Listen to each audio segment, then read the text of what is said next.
Mekki is a PhD candidate in strategic management and open source strategy specialty at the Schulich School of Business across the street here at York University. Mekki's a PhD candidate, well, just repeats what he was saying, so we'll skip that. His research focuses on bridging contemporary management theory with open source research and practice. His teaching focuses on strategy in the modern enterprise with open source strategies as an increasingly recognized approach. He holds undergraduate degrees from Carleton University in computer systems engineering and psychology, and a master's degree in technology innovation management. He is a licensed professional engineer in the province of Ontario. Mekki is the founder of OSStrategy.org, a strategic management consulting firm that helps companies improve their business models and strategic planning in a world that is embracing FLOSS tools and methods. And FLOSS is the bilingual way of saying free and open source software. Exactly. Mekki was also the president and founder of Mekki Solutions, an IT services company based in Ottawa, Ontario, that operated from 2002 to 2010. The presentation is, how do Canadian organizations benefit from helping develop the Firefox web browser? Please join me in welcoming Mekki. Mental note, next year shorten my profile to 140 characters. It's on Twitter. Thank you for coming. I'm delighted to see a small room because I will apologize. This talk is going to be a little bit academic-y, so you may be bored. You will likely be bored, so I apologize in advance for that. But if you're academics, we might have some fun and have some good chats afterwards as well. So my talk yesterday was more on open source project, getting people involved in that. And this is more about my research. So Professor Ellen Oster has graciously funded this research. She's my supervisor at the Schulich School of Business, and we've been working collaboratively on this for a little while now. We're going to be working on it for the rest of the year as I wrap up my PhD. Some acknowledgements. We are very grateful to have received funding from the Canadian Internet Registration Authority, CIRA. Their community investment program gave us a grant to investigate this topic, and we're delighted to have received that from them, so thank you, CIRA. We also received money from the Ontario Ministry of Training, Colleges and Universities, and ZOA has been delightful with giving us access to their Mozilla database in a usable format, and providing access to their staff, their space, and wonderful support from Mozilla. So thank you to all the people who deserve thanks, as well as Professor Yuval Deutsch and Professor Christina Oliver have been wonderful with their advice on the business, the academic business side of things. And Teresa Back has provided great administrative support at Schulich. So thank you to all those people. So what's the driving phenomenon? Well, you're all familiar with it. In business, very few people are. It's shocking how little open source is talked about at business conferences. I'm usually the guy who shows up and they're like, so what is open source anyways? Isn't it that thing people do in their basement? But over here we laugh at that now, but in business conferences, they have no idea at all. So the reality is, in their language, of Fortune 500 companies out there, plus or minus 500 use open source as a major part of their business. But nobody knows. None of the people who graduate from our MBA programs really understand that. And so I'm an engineer, and I started getting really frustrated when I was starting businesses. I was doing open source consulting and running open source in my businesses. And I was tired of investors and people with MBAs telling me that I was stupid. So I decided to go do a PhD to prove them wrong. And so that's why I ended up here. And so we see a lot of these big companies doing it. And at a certain point, you have to say, if Google and Microsoft and IBM and LG and Panasonic and dozens of other companies are doing it, can we really still call it stupid? Or should we look more closely to what's going on? So that's where it started. And we're still talking about aren't you giving away your shirt? Aren't you throwing money to the wind? Every speaker today has talked about that to a different degree. But Forbes, the big business publication, is still saying, why? This is weird, but maybe there's something there. So in 2013, Forbes is starting to ask questions. How long have we been doing open source strategy? Probably 20 years, maybe even longer. So we're just getting there. That's the world I deal with every day as a business academic. So how do I define open source strategy so that we're clear? Because academics like clear definitions. I define open source strategy by going to a bunch of innovative papers by researchers in technology and innovation management and piecing together a definition that makes sense. So an open source strategy is a strategy that is built around and dependent upon a system of production that brings together participants both from within and outside the firm or organization if it's a not-for-profit, to produce a valuable good that remains readily available to all, including competitors in the case of for-profit businesses. And I think that definition is key because when we talk about open strategy, we quickly blur into a lot of different areas. So as academics, we get confused into, is crowdsourcing open source? What about innovation contests, where we give people money to solve our problems, but then we own everything? Are those things? According to this definition, no. And so I've clearly separated it as a particular model. And if you Google open source strategy, you'll probably find my blog where I have this and I talk about some of this stuff, which reminds me I should really update it with some of this stuff. So don't worry that these will disappear. By the way, these slides are permanently available at this location. You are welcome to grab them. They're Creative Commons licensed. And you may do whatever you wish with them, so long as you provide attribution, please. FSOSS 2014, and then you can pick your poison PDF. If you like open format, there's an ODP file. If you like Microsoft, there's a PPTX file. So you can grab these slides and follow along and not have to worry about notes. In businesses, this is mostly what it looks like. Dilbert is wonderful for presentations. There's not a lot of understanding what's going on. Trade magazines are starting to talk about it. Open source, open source. I mean, they've been doing it for 10 years. But management has no clue how that works and what's required to invest in that. So you see a lot of businesses who just say, well, okay, we'll use open source software maybe if we don't tell anybody. But contribute? Now they're getting to the point where, oh, maybe we should contribute. But, well, let's just take a giant tar file and put it on the website. Hey, we're contributing to open source. That's not a strategy, and that doesn't work. And then they get a surprise and they say, no, open source doesn't work. Let's go back to doing what we were doing for the past 50 years. And then they fail, and they don't get it. And so we still have that issue going on quite a bit in businesses. If you look at the academic literature on open source strategy, a lot of the discussions started around what are the motivations of individuals, what are the motivations of firms to participate in open source. And there's a lot of talk about that, but the motivations are still fairly, what I would consider loss leader driven. So it's saying give it away for free, sell something else.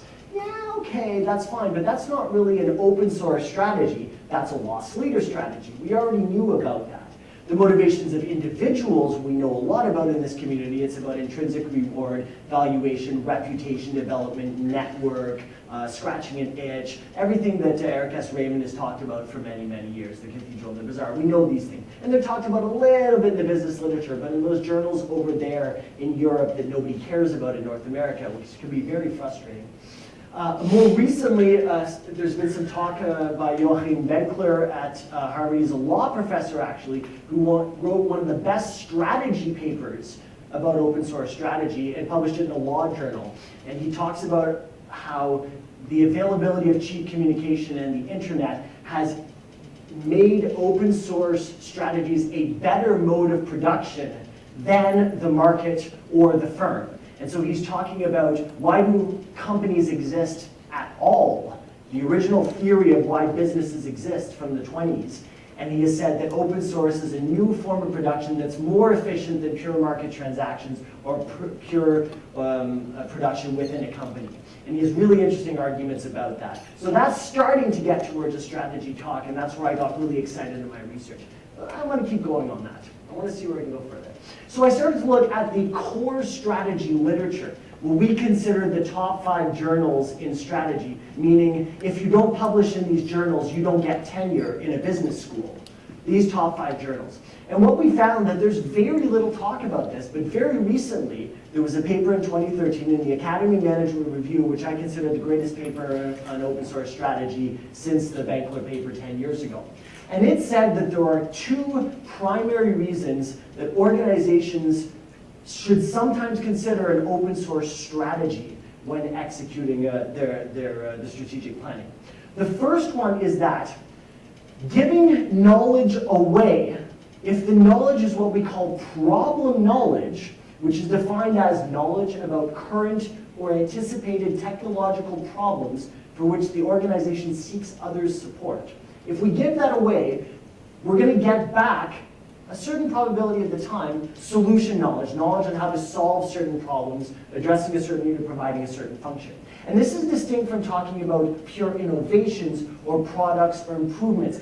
Knowledge is much more amorphous. It allows for a lot of smaller, fine-grained value contributions coming back from the outside than things that we were previously quantifying. And I think that's very important.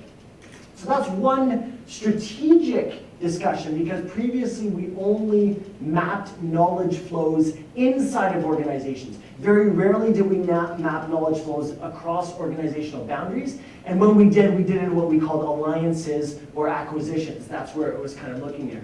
And open source strategies are kind of a novel form of alliance that has a very low barrier to participation.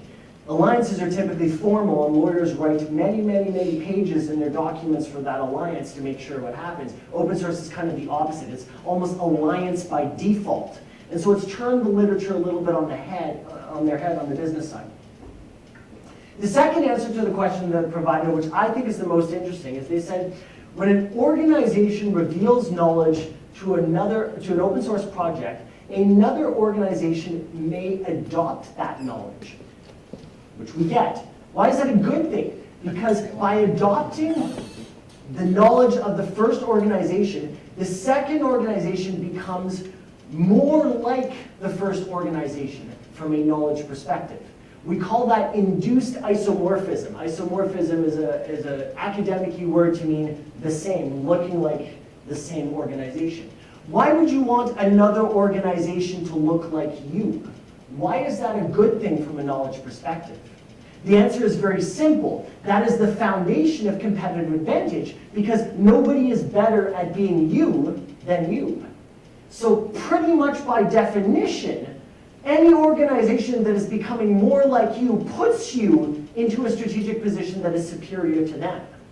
And business scholars looked at this and went, and their jaw started swinging back and forth. Other people using our stuff is good for this, and good for us, and I wanted to slap them in the face. And I'm like, well, what do you think standards are? We've had standard theory in businesses for 30 years.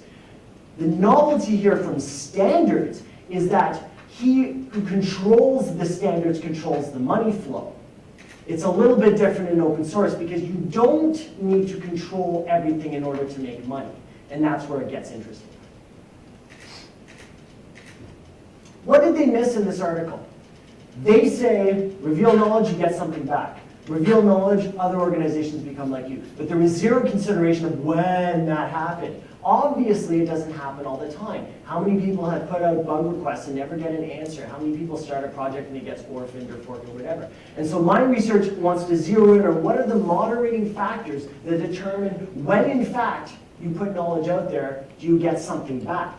And that is the key to understanding when you're going to get a benefit in order to create a strategy around it. If you don't know when the solution is going to come back, what you have to do, the moderating factors are in fact saying, what do you have to do to get this to come back? If you don't know that, how can you build a strategy around it? And so that's what my research focuses on, and Professor Oster's research focuses on. So we're extending past research that talked about the direct benefits of open source, the need to collaborate for innovation or for acquiring external knowledge, indirect benefits from community, and so on and so forth. They decide to choose an open source strategy, and there are internal drivers in the organization, external drivers in the environment, such as tax incentives or investment and so on and so forth. And then they choose to go into an open source strategy. But there's the giant missing piece of whether or not it's a success or a failure. And that's where my research fits in. So the research question has evolved in a little bit. It's no longer just what do organizations have to do to succeed in open source, or what do they get out of participating? Rather now it's under what conditions do these positive outcomes occur? Because that's a precursor question we have to answer before we can get any form of quantification or planning going on. And that's natural in research. If we don't evolve the question as we learn more, we're doing ourselves a disservice as researchers. Why look at Canada specifically? I've been talking with some people about this at the conference, and I'm of the opinion that Canada may be unique in terms of its environment, its external forces, for the emergence of novel open source strategy models. I don't have any data to back this up. It's just a theory that is sort of sitting in the back of my head. Why? There's a paucity of VC investment in Canada. We don't have a lot of VC money. We're not Silicon Valley. Since the Nortel bubble burst in 2001, and I was at Nortel at that time, there's been basically no VC investment in Canada. There has been, but it's here and there. There's angel investor communities, but they're small size and they're extremely cautious. And the last time I talked to an angel investor community about open source, they looked at me and said, "Thank you, we'll get back to you." And that was the end of the discussion, because they didn't get it. They, in the late 90s late 2000s when I did this, around 2009, they were just getting caught up to how can you make money with software. Let me say that again. In 2009, when I pitched to angel investors in Canada, they were just starting to understand how you make money with software in general, not open source. Why? Well, where's the product? Where's the razors? What do you mean you make it once and you put $1 billion of it and then you sell something at the same time? How do you count the units? They were actually hung up on this and they didn't know it. So open source software?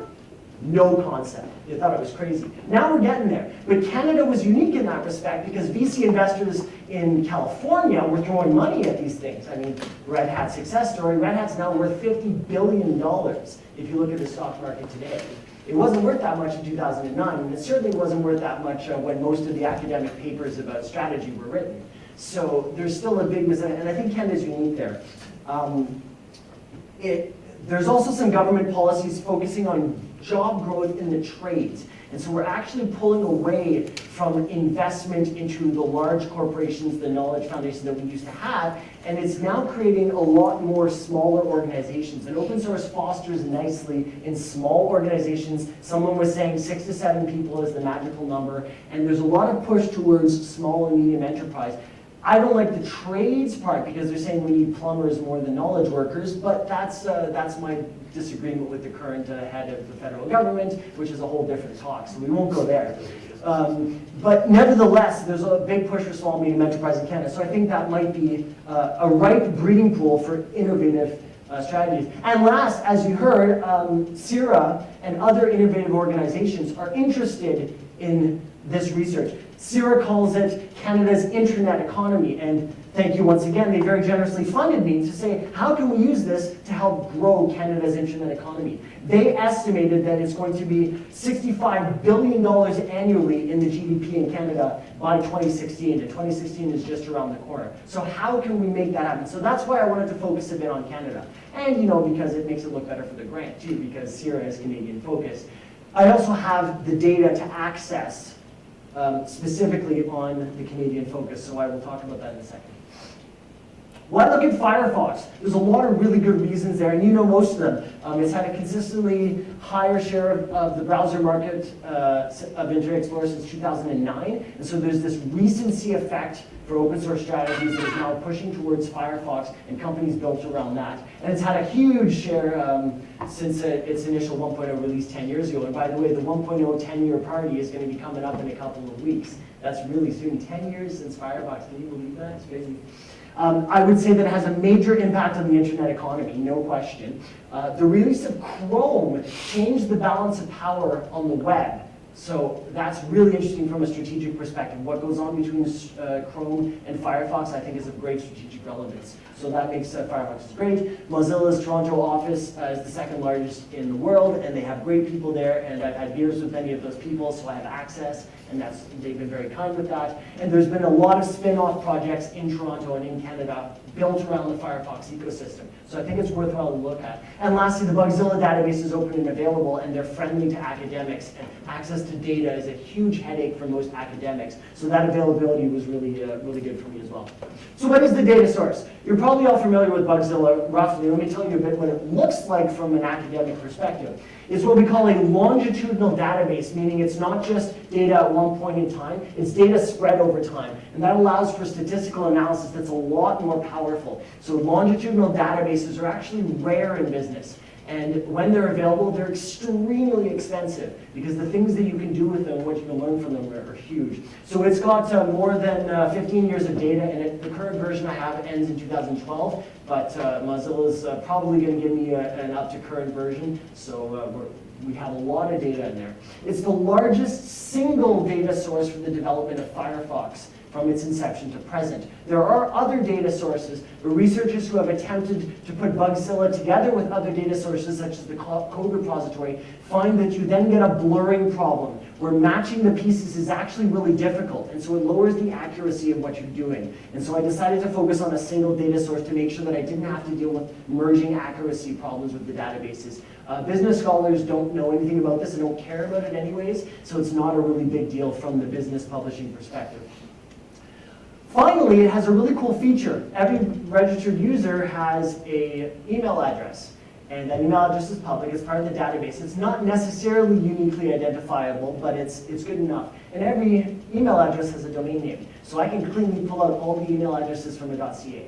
And that allows me to do a conservative estimate of Canadian organizations once I impute for large public email services and so on and so forth. Obviously, there are Canadian organizations that don't use .ca, but I'm drastically increasing the likelihood by limiting it to .ca, so it's fairly conservative. The ability to do that in Bugzilla is pretty cool for this particular focus. I can also look at things beyond bugs. I can look at comment history, I can look at votes, and as we'll see, many, many, many other things that Bugzilla tracks that shockingly people don't look at. MacAulay from Mozilla, who gave an excellent talk yesterday, has actually been digging into that as the community engineering community lead, and they found all kinds of things that they had no idea about what's going on in Bugzilla because nobody just ever looked at it. It's great data. What does it look like? Well, you're probably familiar again. The primary table is bugs table. There's a bug life cycle that typically goes from unconfirmed to new, assigned, resolved, and then verified and closed or reopened. There's various entries and exits in the bug cycle. Not super important, but we can trace how a bug moves through the cycle and if that affects its likelihood or time to resolution, which are important measures. I treat each bug in the database as a unique piece of revealed problem knowledge as per the definition earlier. So my stance is, by submitting a bug to Bugzilla, an organization is choosing to exercise an open source strategy by putting problem knowledge out there. And so far my committee loves that definition, so I'm sticking to it. And I think that's an interesting way of figuring out what is contribution from a strategic standpoint. We can debate that definition. It is definitely debatable, but it's clean and we understand it. And sometimes in academic research, that's really important. A bug can be an identified defect, new feature request, a bunch of different things, and we can classify those differently. Most importantly, all the tables, it's a relational database, they're cross-linked, and so we can figure out the pattern of relationship between users and the bugs over time. Wow, is that incredibly powerful from a statistical standpoint. So we have a lot of information there. It's not just an Excel spreadsheet with columns and rows. There's all kinds of orthogonal things linked in there that we can track. There's roughly 10 million activities in the database, and roughly 1 million bugs, and roughly 10 activities per bug. And that varies wildly from bugs that have one to bugs that have thousands. But it's an idea of how many data points we would say in the database, which is what researchers care about for statistical analysis. Each bug has 190 fields, that's columns, that you can analyze for various purposes. Each bug. Wow, what an amazing database. So here's a peek at what a bug table looks like. I'm sure you've seen this all before. Bug ID is the unique identifier, who it's assigned to, severity, bug status, creation time, last time changed, short description, and 190 fields going off the page here. So you might see some cool bugs in there. I just pulled a random section in here, 70309, so I think we're over 1 million now. At the time I pulled this copy of the database, it was at about 930,000. These are some of the most interesting of the 190 fields. Some of the other ones are legacy, and they're dropped off and they're there for historical reasons, which they may still be cleaning up, but these are there. And these are customizable, so this is specific to Bugzilla. If somebody uses the Bugzilla project for a different open source project, these fields will look different. So I should clarify that when I say Bugzilla, I always mean Mozilla's Bugzilla database, not the Bugzilla open source project, which is the tools behind this, but the actual contents of the database or wherever those tools are used, just to be clear. So some of the most interesting things are at the very top here: product version, platform, operating system, bug status, and these things each change every time the bug is touched, and there's a record. So in reality, we don't just have 190 fields, we have 190 fields per timestamp, and that's what we mean by longitudinal. 190 fields per times the bug was touched for 1 million bugs. The bugs are touched on average 10 times, so 10 times 190 times 1 million is how many data points, not counting the interactions with users. I don't know if there's any statisticians in the world, or in the room. Wow, like that's just, that's the largest database that's probably ever been analyzed in a business context, ever. So bug activities, so here's what we mean over time. So here I've standardized to a single bug. Here's what happens all the ways this bug has been touched. So you can see it's been touched more than 10 times. The point of this is to show some of the bug lifecycle, because you guys understand this, but my committee had no idea. They're like, do you mean insects? True story, an actual committee member asked me if I meant insects. So we had to reset this. So, you know, new, assign, resolve, fix, reopened, and so on, just to give a sense of that. Then we have the user table, and the user table is cross-linked with the bug table and many other tables. If you're not familiar with Bugzilla, this might be handy. If you're familiar, I apologize, I'll go fast. There's a unique identifier for each person. We can reduce, there's a lot of relevant fields: join date, number of actions that that user has done, so we get a sense of experience and activity, and the email address, which is crucial for identifying country and organization, and the list of actions that they have taken over time. So you can see how a user learns in the database. So I submitted a bug. That bug I can look at and say it took a month to resolve. Then I can look at the same user again for their second bug and see how long that bug took to resolve. Oh, now it only took 3 weeks. So I can see a learning effect in the users. That's huge. That's the power of longitudinal data. So a peek at the user table. These are random users. I just randomized the list. You can see that many users have 0 comments. One user has 1,120 comments. You can see clearly here that I can slice off the domain from the login name. That's really easy to do, and I can see a variety of different domains here. So maybe if France wants to study French organizations, they can pay me money to do an analysis there. That'd be cool. But we can certainly pull off .cas and do cool stuff with that. Things like Hotmail would be imputed. We take it out. So in reality, a lot of them will be dropped because we can't reliably determine where a Hotmail address is from. So it's always going to be a conservative bias. We don't want to end up with a lot of garbage data.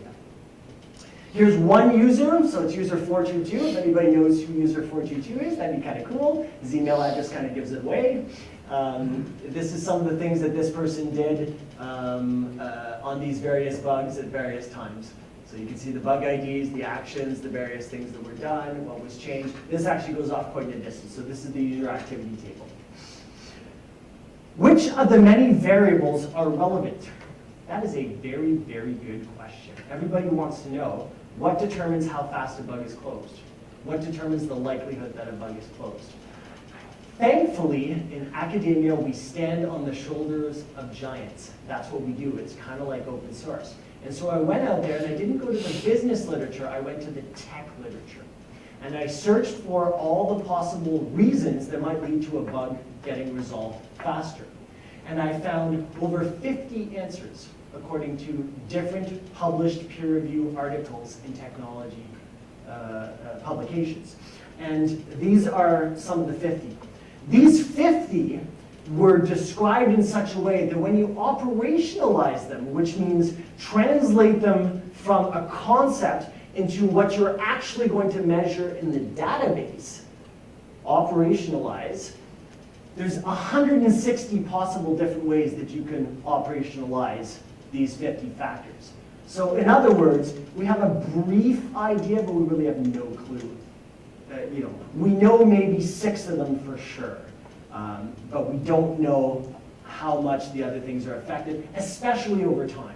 We don't know how to do things like learning effects. We don't know what organizations get in terms of improvements over that. So this is part of the question that I've embarked on. So to deal with this overwhelming number of definitions, I built a conceptual framework. And I tried to take the 50 variables and classify them in different ways that we understand knowledge. Because again, the focus is on knowledge and knowledge flows, not products, not innovations, knowledge.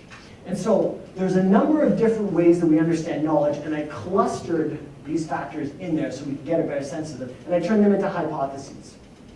So on the left side of the column, you have what we would call the inputs, or the independent variables, the things that we're looking at. Absorptive capacity is a classification that, I'll skip straight forward to that. It means what is the ability of somebody to learn or take on new knowledge. So if you picture a student who has been studying for 40 hours, is he going to learn more in the first 3 hours or in the 41st, 42nd, 43rd hour? That is an absorptive capacity problem. At a certain point, you reach limits as human beings in how much you can take in. And organizations have a similar problem. They're too busy on other things and they cannot absorb new knowledge. This is true also in open source organizations. So what is the absorptive capacity of those involved in Firefox at a given time, or based on a number of metrics that we can identify in Bugzilla? For example, what is the overall count of open bugs? So if there are 200,000 open bugs listed as critical in Bugzilla, does that affect the amount of time it's going to take to resolve bug 200,001? The answer, you would think logically, is yes, but we don't know that. So that's one factor of the 160.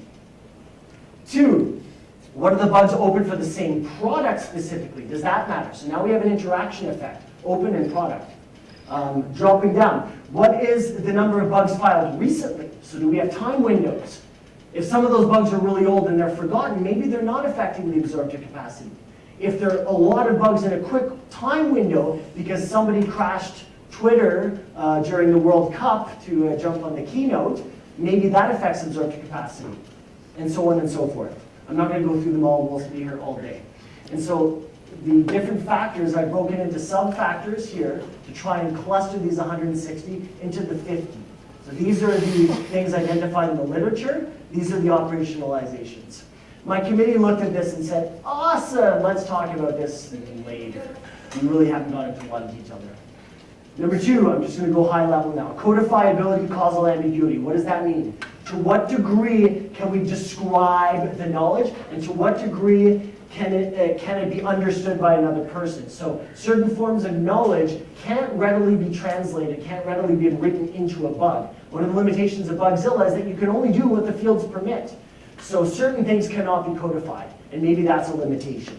Again, a number of factors and operationalization plays into that. Causal ambiguity is related in that in the definition of the factor itself, we don't know what the most important thing is. That which causes the outcome effect is not well understood. We call that causal ambiguity. Dominant knowledge paradigm. This is the idea that if lots of people like something, they're probably going to pay more attention to it. So which knowledge, what's going on, which products are most active probably relates. Theoretically, these are hypotheses. Knowledge flow processes. Does what happened in the bug life cycle affect the likelihood of the bug getting resolved faster or slower? The answer is probably yes, but we don't know when or how. There's a whole bunch of different ways we can measure that and explore which parts of the process, the flow process matters, where the knowledge moves around you. Knowledge stakeholders. Do the people involved matter? Does the reputation of the reporting person, the triager who determines who takes the bug, the programmer who works on the bug, the people who comment, do the individuals matter and their stake in the project and their relationships to one another? Again, probably yes, but we're not sure. So there's a whole bunch of factors here. Relationships, I blurred there. The stakeholders of the individuals, relationships are the ties between them. To be clear in the data, they're different things. Solution knowledge value. Are critical bugs treated differently than non-critical bugs? The answer is probably yes. But what about feature enhancements? So if Intel comes along and files a bug in Firefox and say, we would really like to have this taken care of in the next Firefox release, because then we'll be able to do X, Y, Z, and it'll make everybody look good, is that knowledge, that problem knowledge put out there, or the value of the solution knowledge to a particular organization or to Mozilla going to change something? Again, the answer is probably yes, not sure. So we look at things like the priority field category, whether the priority changes, does it go up or down over time? How big is the required patch to solve a problem? Probably bigger means that it's of more value. It's certainly of more value in terms of effort that was required to put in there. Probably. We're working with the best that we can with the data. And the size of the patch, by the way, does show up in Bugzilla. You don't need to go to the code database to look at the size of the patch. There's a field in Bugzilla for that. Very cool, who knew, you know, right? Severity of changes after initial submission, so there's a bit of timing effects in there for the solution knowledge value. And finally, tacit knowledge. To what degree is the knowledge stuck inside people's brains? And this is something that we have a big problem with in open source. It's related to codifiability, but it's more about the characteristics of the knowledge than how much we know about the knowledge itself and the ability to write it down. So certain types of knowledge cannot be extracted from experience. Is it more experience, or is it more, we would say, book knowledge? Is one common example of tacit. Again, last presentation, piggybacking on that. Twitter buys organizations for their brains, not for their IP.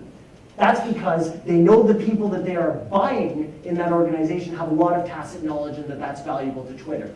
We can identify that in a number of factors in the Bugzilla database as well. And finally, I did it at the beginning, but I should put it at the end.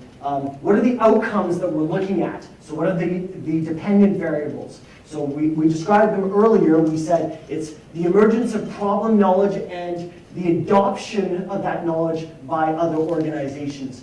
The induced isomorphism, I'm slicing off from this research because it doesn't really show up in Bugzilla. We don't know if organizations become more similar than others in Bugzilla. We sort of do because we can look at some patterns, but that's for my publications for tenure later on. You have to cut the dissertation somewhere. So for tenure, I'll solve that problem. So solution knowledge emergence. Does the solution come out and is knowledge adopted? Here's how we measure it in Bugzilla. So we can measure it by count probability, percentage of bugs, reading status resolved with the resolution fixed, which is what most people use as the common measure. But there's a lot of other ways we can think about that. We can look at time until resolution, or even time until assignment of the bug. That's really interesting too. Count probability or percentage of bugs being reopened. So that means, was it sloppy? And can we improve sloppiness so that the solution knowledge is better solution knowledge? Because if it was reopened, the first solution wasn't really that good. So we can measure it that way as well. Count probability percentage of bugs whose resolution includes a patch. So if the resolution is resolved won't fix, that's probably not the immersion of solution knowledge. But if there's a patch attached, that's probably a valuable knowledge that's come back in some form. Time until bug is assigned, I have twice, we'll just ignore that. And learning effects, this is the longitudinal side. So everything above here are also subject to the same line over time, because that's a whole different thing. So do we see improvements in the time to resolving the bug over time? Do you get that? Can we see in the database for a given company improvements in the average time of their bug resolutions over time? Very, very cool. And that's what we call learning effects. So what do organizations get out of participating in open source in Canada? Tentatively, I would say it's that, I'm jumping way ahead here, we learn how to get solution knowledge more rapidly and more efficiently than other organizations. And that's a form of competitive advantage. Learning and understanding how to do these processes is a form of knowledge. And knowledge is treated as a resource in the strategy literature. And if you have a resource that your competitors don't have, that's a competitive advantage. And that's what they care about in strategy. That's all we care about in strategy, competitive advantage. Knowledge is a competitive advantage, and learning leads to knowledge. So that's the tentative outcomes that I think we'll get out of this. More concretely, for the people who actually want to implement this, what I think we're going to see is, by doing X, Y, and Z over time, Organizations get a faster response from the community, so their problems get prioritized over other organizations' problems. So they get solution knowledge that's higher quality, faster, and they build network connections. They also train their own employees learn through that process of participating to better interact with those communities, which may even spill over to inter-organizational processes. Now, I can't back that up because I can't see inside the organizations with this data set. But if we asked Chris over at Twitter, if you have 50% of your staff that are engineers, and those engineers are also paid by Twitter to participate in open source projects, and Twitter uses open source as an open source strategy, but it's not an open source like Red Hat. It's a very different model there. Is it reasonable to believe that that participation by their employees leads to changes inside the organization? I would hazard yes. And if Chris ever watches this, he's at the back there, that'd be the next thing I want to study. After I prove that there is a benefit, I want to go into large organizations executing open source strategies and figure out how their internal processes change as a result of their employees' participation, because that is a huge value for that organization. And I bet Twitter would be an ideal place to look at that. So that's what I expect to see out of this research. Talk to me after I have my PhD to see how well it played out. A second one is just finally putting the nail in the coffin, saying, for goodness sakes, giving it away is not giving your shirt away. You just didn't know how to measure the benefits that were coming back because you were stuck in your TPS reports for the office space people. Is that right, TPS? TPS reports, right? You were looking at the wrong metrics, and all you saw was number of dollars coming in through one particular supplier channel as success. You ignored everything else that your organization benefited from this and how it changed on the long term. You also looked at it in a snapshot. You didn't look at it over time. Nail it on the head and say, for goodness sakes, open source strategies are a distinct form of strategy. They are not currently well reflected in the business literature. You're teaching MBAs antiquated theories, and every organization does not have to do this. But if strategic managers are not aware of this possibility when considering the strategy of their organization, they are hamstringed. They are just not able to guide your organization. I am not in the every organization should be open all the time camp, because that's too radical. That's not realistic. Not all organizations do, but they should be aware of the strategies and how they really work. So we need to teach our MBAs about this, and this is something we don't do in business schools. And Dawn knows that we're in the process of working on a partnership between the business school, Seneca, whoa, I just pulled my mic off, the engineering school, and the law school to solve some of these problems. Because engineers don't pay attention to the business people don't pay attention to the engineers, and the lawyers just laugh at everybody, and we're all missing out on opportunities. All of us. And so here at Seneca, here at York, we're building this, and Pierre Lassonde has generally put a lot of money into this. We made a pitch to some other people recently that I won't put on the spot about giving us some more money, and we have the university's president on board to back this. And so I think there's going to be a lot of growth in this area, and you guys are in the right place for this to happen. So keep checking back.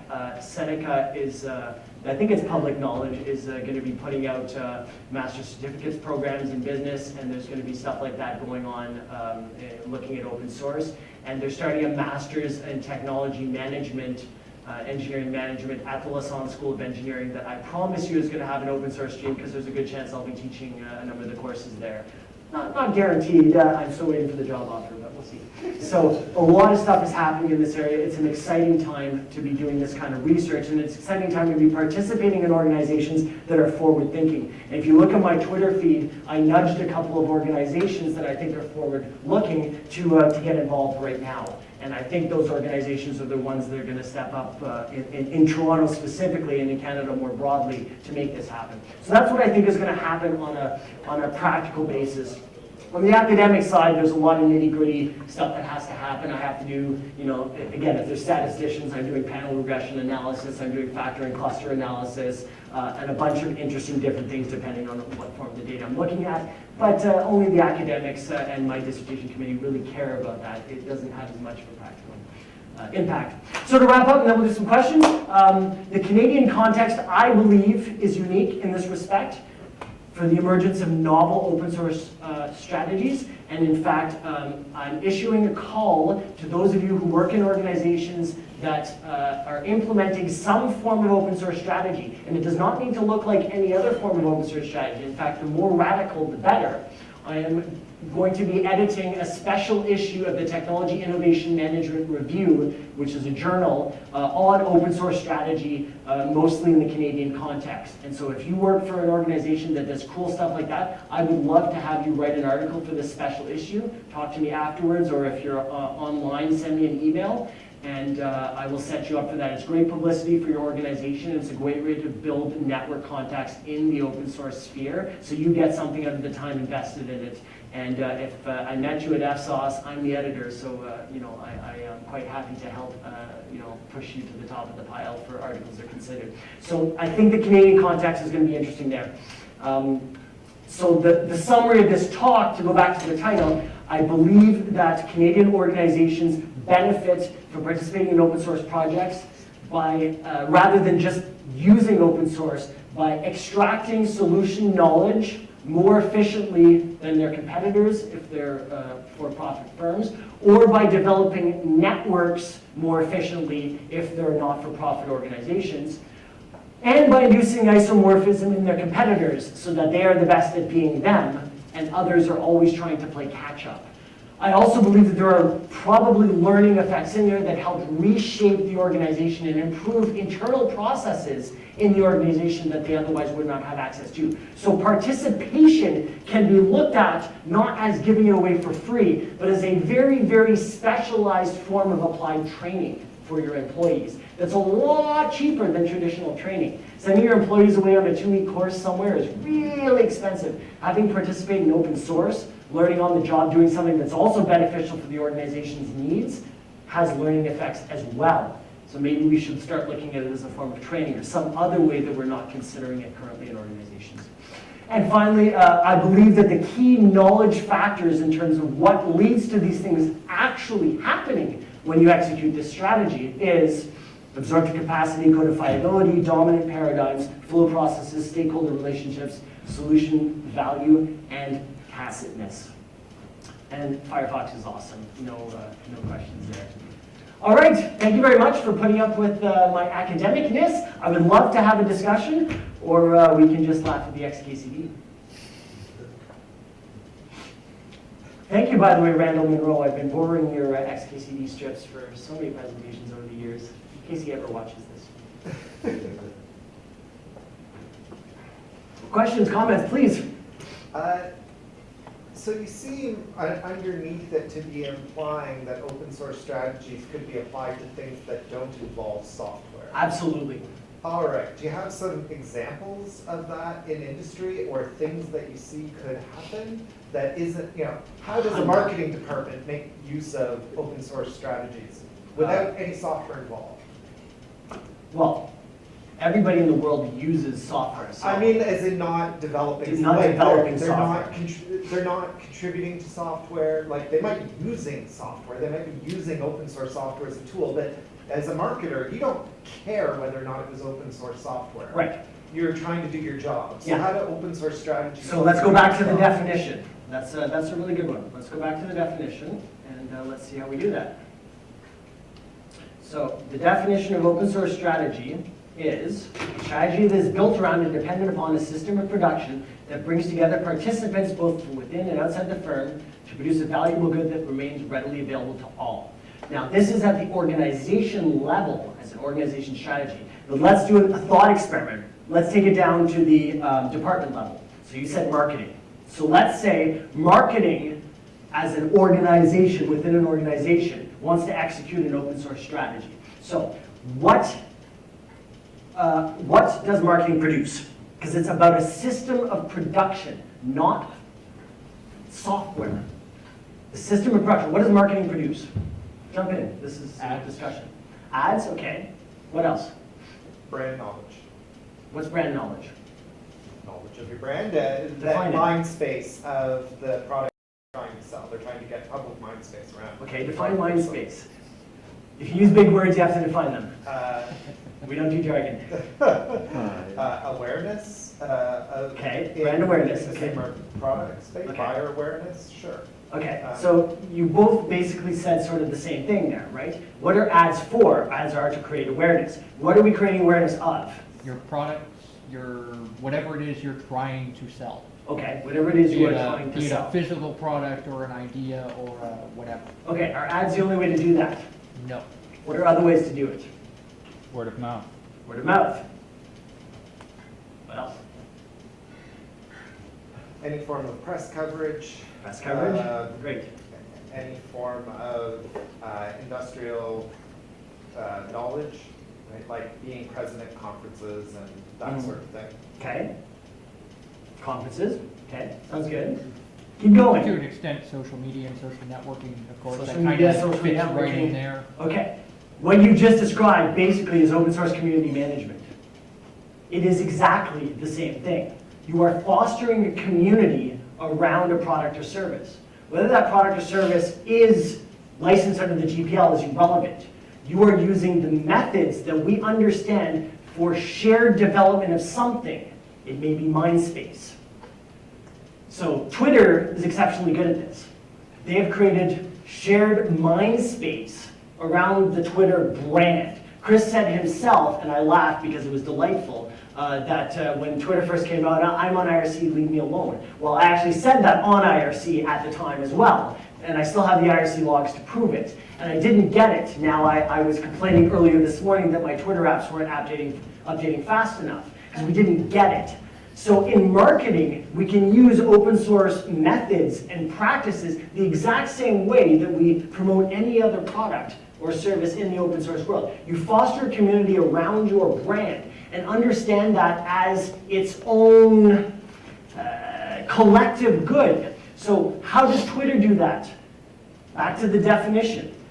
Dependent upon a system of production that brings together participants, we've got that part, from within and outside the firm, we've got that, to produce a valuable good that remains readily available to all. What do people take away from the Twitter brand with them when they participate in that production?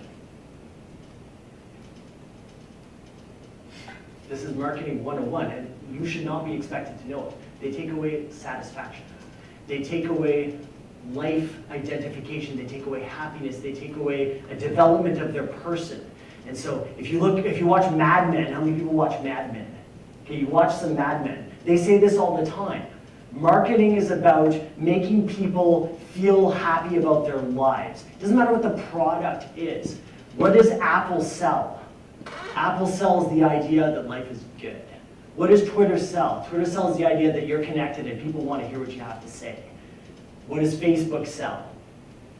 The notion that you have a very, very large network of friends and that you are not alone. What does Nike sell? The idea that you are really fast.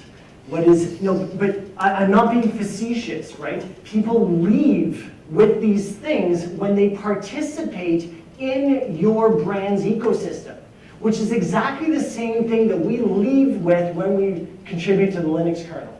So it's right down there with the motivations of why do individuals contribute to open source. Sense of satisfaction, solving a personal problem, doing something to develop a reputation and then maybe get a job and so on and so forth. Why am I on LinkedIn? Is it because somebody sold me a service and I saw the value of the service? No, I'm on LinkedIn because I want to get a job. The LinkedIn value is directly related to something else. Whether it's open source or not is irrelevant. That is an open source model. That's exactly what we were talking about, loss leader. Give something away and sell something else. So it's no surprise now that LinkedIn sells job recruitment services. Have you looked at their website recently? They're now pushing into the new jobs.com or whatever space because they realized that the value of their ecosystem was around a complementary service. We are restricting ourselves too much when we think about open source business. So if you look at my talk from 2 years ago, it was about what I call born open entrepreneurship, which is the idea that you can be an open entrepreneur even if the money that you get doesn't come from direct selling.